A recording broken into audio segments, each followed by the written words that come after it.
একদিন বনের মধ্যে এক শেয়ালনি তার শেয়াল ছানাকে নিয়ে গল্প করতে করতে হেঁটে যাচ্ছিল তার নির্দিষ্ট গন্তব্যস্থলের দিকে। পথ চলতে চলতেই এক ঈগল পাখির সেই ছোট্ট শেয়াল ছানাটির ওপর নজর পড়ে।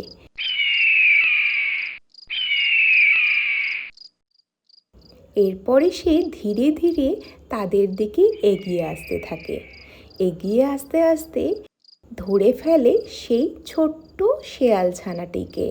সেই ছোট্ট শেয়াল ছানাটিকে নিয়ে যেতে দেখে তার মা বড় শেয়াল সে অনেক কান্নাকাটি করে এবং কাকুতি মিনতিও করে।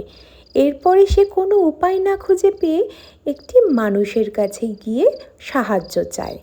শিয়ালটিকে কাঁদতে দেখে মানুষটি জিজ্ঞাসা করে, শিয়াল ভাইয়া তুমি কাঁদছো কেন?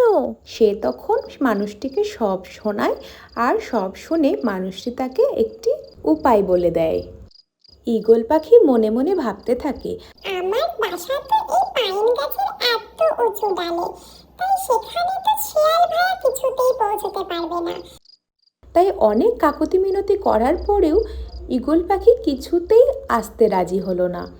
এরপরে ঈগল পাখি তার কথা শুনেও না শোনার ভান করে চলে গেল আবার সে তার নিজের বাসায়। এবারে শিয়াল ভাইয়া কোনো উপায় না খুঁজে পেয়ে মানুষের দেওয়া বুদ্ধিটি প্রয়োগ করে এবং পাইন গাছের তলায় আগুন লাগিয়ে দেয়।